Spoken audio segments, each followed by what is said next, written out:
कई बार सोचता हूँ अगर आप अपने बच्चे से कभी पूछ दें कि बाबू कोई कविता सुनाओ तो ज़रा, और उस कविता की जगह वो कहने लगे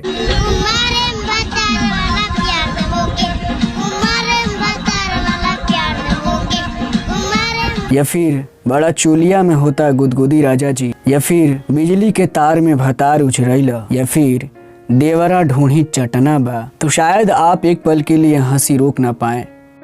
पर बात जब गहराई से सोचेंगे तो दंग रह जाएंगे कि हमारा बच्चा ये कविता सुनाने की जगह क्या सुनाने लगा। आखिर ये सब क्या सुना रहा है? ये जो सुना रहा है क्या इसका अर्थ जानता भी है? शायद आप शर्म से गड़ जाएंगे। मैं आज आपको बताने वाला हूँ वो कौन लोग हैं जो आपके बच्चों में इस तरह की मानसिकता को भर दिए हैं। और ऐसा भी नहीं है कि आप भी इसमें शामिल नहीं हैं, सबसे ज़्यादा आपकी भी दोष है। आप भी तो खुलेआम इन चीज़ों को, इन गानों को, इन अश्लील गानों को बजाते हैं। नमस्कार, मैं लालजी प्रसाद। आज मैं आपको बताने वाला हूं भोजपुरी इंडस्ट्री के बारे में, भोजपुरी अश्लील गानों के बारे में। इस वीडियो में आपको बताने वाला हूं कि भोजपुरी में अश्लीलता कहां से आई और कैसे आई। और ऐसा नहीं है कि भोजपुरी में अच्छे गीत संगीत नहीं बनाए गए और नहीं बनाए जा रहे हैं। बोकारो स्टील सिटी की एक फैक्ट्री के गेट पर वर्कर हड़ताल कर रहे थे, तभी वहां खड़ी एक छोटी बच्ची अपनी माँ के शब्दों को याद किया। उसने अपनी आंखें बंद की और 3000 से ज्यादा लोगों के सामने गाना शुरू कर दिया। वहां मौजूद हजारों लोग जिस कंपनी के खिलाफ प्रदर्शन कर रहे थे, वहां उस बच्ची के पिता भी काम करते थे। ये थी भोजपुरी गायिका चंदन तिवारी, जिनकी पहले स्टेज परफॉर्मेंस थी और उन्होंने बिहार के बिरहा गीतों के जाने माने लोक गायक महेंद्र मिश्रा मिसिर जी का भोजपुरी गाना गाया था। चंदन तिवारी ने अक्सर अपनी माँ को ये गाना गाते सुना था। वो कहती हैं, गाने के बोल हैं कि श्रमिकों के आंसू व्यर्थ नहीं जाएंगे, न्याय होगा। वो मुश्किल से 10 साल की थी और एक फैक्ट्री वर्कर की बेटी थी जो नहीं चाहते थे कि उनकी बेटी इतने सारे लोगों के सामने गाना गाए। लेकिन जब लोगों ने छोटी चंदन की गाने की तारीफ की तो उनके पिता ने भी उन्हें गायन जारी रखने पर आपत्ति नहीं जताई। चंदन तिवारी अब एक लोकप्रिय भोजपुरी गायिका हैं जो पिछले 2 दशकों से फुहड़ और अश्लील वीडियो के लिए पहचाने जाने वाले भोजपुरी संगीत की गरिमा को वापस लाने की कोशिश कर रही हैं। हाल में सोशल मीडिया पर एक गाना वायरल हुआ था जिसमें रिया चक्रवर्ती को वेश्या कहा गया। इस गाने ने एक बार फिर भोजपुरी संगीत और सिनेमा उद्योग में मौजूद स्त्री द्वेष और सेक्सिज्म की ओर सबका ध्यान आकर्षित किया। लेकिन चंदन तिवारी ने जो सोचा है वो आसान नहीं है, क्योंकि ज़्यादातर लोग अब भोजपुरी संगीत को फुहड़पन और अश्लीलता से जोड़कर देखते हैं, जिसे इंडस्ट्री के ही कई लोगों ने प्रमोट किया है। इनमें डायमंड स्टार उर्फ गुड्डू रंगीला भी शामिल हैं, जिन्होंने 2000 से ज़्यादा गाने गाए हैं, जिनमें महिलाओं से लेकर एनआरसी और यहाँ तक कि कोरोना वायरस तक को सेक्सुअलाइज किया गया है। चंदन तिवारी खुद फुहड़ गाना गाने से लगातार मना करती रही हैं। ऐसे गाने इंडस्ट्री के पहचान बन गए हैं।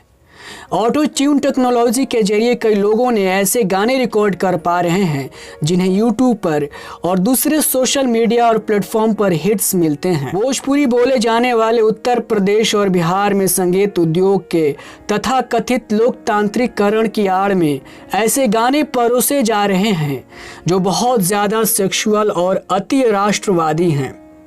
इनमें महिलाओं के तन को किसी चीज़ की उपमा देने या किसी चीज़ की ओर इशारा करने और हिंदुत्व विचारधारा की बात करने के लिए पिरोया जाता है। 2019 में भोजपुरी गायक वरुण उपाध्याय उर्फ वरुण बहार को एक गाने के लिए गिरफ्तार कर लिया गया था। उस गाने के बोल थे, जो न बोले जय श्री राम उसको भेजो कब्रिस्तान। इस गाने की ये कहते हुए आलोचना की गई थी कि अल्पसंख्यक समुदाय की मॉब लिंचिंग को प्रोत्साहित करता है। बहार को गाने के प्रोड्यूसर्स के साथ गिरफ्तार कर लिया गया था और बहार ने बजरंग दल और हिंदू युवा वाहिनी जैसे दक्षिणपंथी समूहों से मदद की अपील की थी। इस तरह के आपत्तिजनक गानों के लिए किसी तरह की सेंसरशिप भी नहीं है और हेट स्पीच से निपटने के लिए मौजूद आईपीसी की धारा 153A जैसे कानूनों के बावजूद गायक धार्मिक हिंसा भड़काने वाले गाना गाना जारी रखे हुए हैं। भोजपुरी इंडस्ट्री के सल्लू खेसारी 2 ने एक गाना बनाया जिसमें उन्होंने कश्मीरी लड़कियों से शादी करने और अनुच्छेद 370 खत्म होने के बाद कश्मीर में ज़मीन खरीदने की बात की। अन्य भोजपुरी गायकों ने भी कश्मीरी लड़कियों से शादी वाले और कश्मीर का विशेष दर्जा खत्म होने का जश्न मनाने वाले गाने रिलीज किए। टीम रंजन के संस्थापक रंजन सिन्हा कहते हैं कि पूरे राज्य में 500 से ज़्यादा रिकॉर्डिंग स्टूडियो हैं। टीम रंजन एक के बाद एक हिट देने वाले सुपरस्टार खेसारी लाल और पवन सिंह जैसे कलाकारों का प्रतिनिधित्व करती है। इन कलाकारों ने गुड्डू रंगीला की तरह ही गायक के तौर पर अपने करियर की शुरुआत की थी और सिल्वर स्क्रीन की तरफ रुख कर लिया। भोजपुरी म्यूजिक इंडस्ट्री का टर्नओवर सालाना 500 करोड़ रुपए से ज़्यादा है और भोजपुरी फिल्म इंडस्ट्री का टर्नओवर 2000 करोड़ रुपए है। यहाँ हर साल करीब 300-400 फिल्में बनती हैं। रंजन सिन्हा कहते हैं, हमारे पास बहुत सारे दर्शक हैं, लेकिन हमारे ग्राहक रिक्शे वाले और प्रवासी मजदूर हैं जो बी ग्रेड हिंदी फिल्मों के दर्शक हुआ करते थे। हमारे लोग उनकी भाषा को पसंद नहीं करते। रंजन के मुताबिक भोजपुरी फिल्म और म्यूजिक इंडस्ट्री के करीब 26 करोड़ दर्शक हैं और फिल्म और एल्बम नेपाल, पंजाब, महाराष्ट्र और पश्चिम बंगाल में भी रिलीज होती हैं। इनके दर्शक ज़्यादातर वो प्रवासी मजदूर होते हैं जिन्हें घर की याद हमेशा सताती है और इन फिल्मों में हमेशा एक हीरो होता है जो समाज के निचले तबके से आता है, इसलिए फिल्में उन्हें हमेशा पसंद आती हैं। जब मनोज तिवारी की फिल्म ससुरा बड़ा पैसा वाला आई तो उसने सारे रिकॉर्ड तोड़ दिए और इस तरह की फिल्मों की झड़ी लग गई। इन फिल्मों में उन लोगों ने पैसा लगाया जो खूब पैसा कमाना चाहते थे। हालांकि 2012 के बाद चीज़ें धीरे धीरे बदली। यशी फिल्म्स प्राइवेट लिमिटेड के कंटेंट हेड कुमार सौरभ सिन्हा कहते हैं, उनकी कंपनी भोजपुरी वर्ल्ड में यश राज फिल्म की तरह है और अब वो अच्छा कंटेंट बनाने की कोशिश कर रहे हैं जिसे परिवार के साथ बैठकर देखा जा सके। मिसाल के लिए 2015 के बाद खेसारी लाल यादव की फिल्में कम अश्लील होती हैं। ये भी एक विडंबना है कि ज़्यादातर एल्बम और फिल्में मुंबई के स्टूडियो में शूट की जाती हैं और बिहार में कोई फिल्म स्टूडियो नहीं है। अश्लील गानों के बारे में रंजन कहते हैं कि इंटरनेट, स्मार्टफोन और यूट्यूब के आ जाने की वजह से अब हर कोई गाने अपलोड कर सकता है, पर इस पर कोई सेंसरशिप भी नहीं है। वो कहते हैं कि इन गानों को पूरी इंडस्ट्री की तस्वीर नहीं मानी जा सकती। न्यूयॉर्क यूनिवर्सिटी से फिल्म की डिग्री हासिल करने और फिर अपने अंकल की कंपनी के साथ काम शुरू करने वाले सौरभ कहते हैं कि भोजपुरी फिल्म इंडस्ट्री शुरुआत में दक्षिण भारतीय फिल्मों के पदचिन्हों पर चली। वो कहते हैं, लेकिन अब भी रास्ता बहुत लंबा है। लोग आसानी से आलोचना कर देते हैं, लोग स्वीकार नहीं करना चाहते। वो ये नहीं समझना चाहते कि गाने और वीडियो क्यों अश्लील हो गए।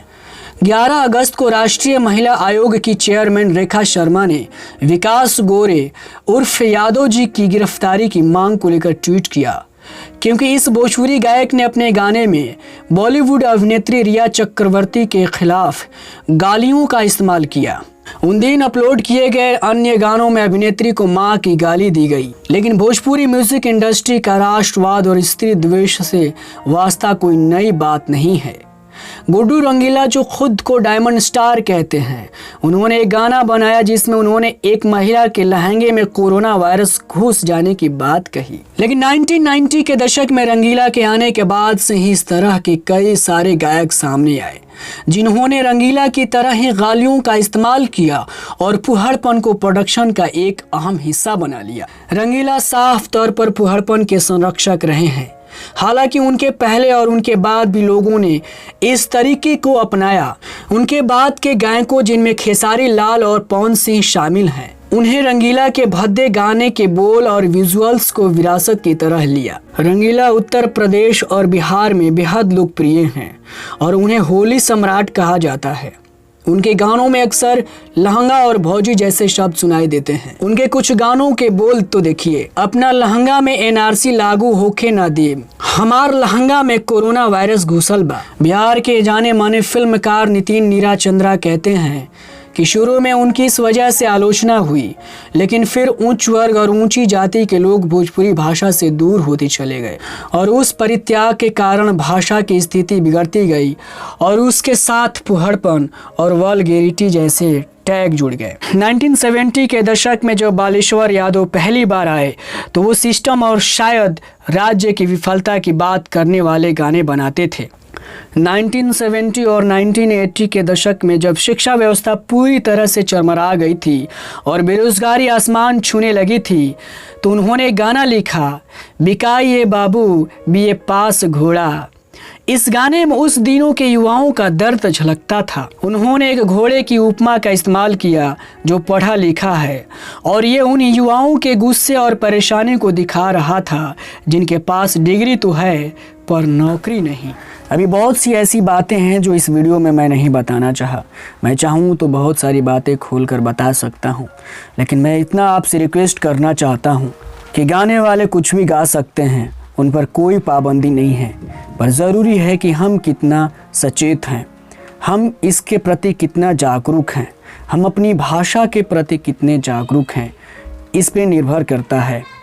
और कहीं ना कहीं हम ही इसको रोक सकते हैं, नहीं तो किसी को फ़र्क नहीं पड़ता है।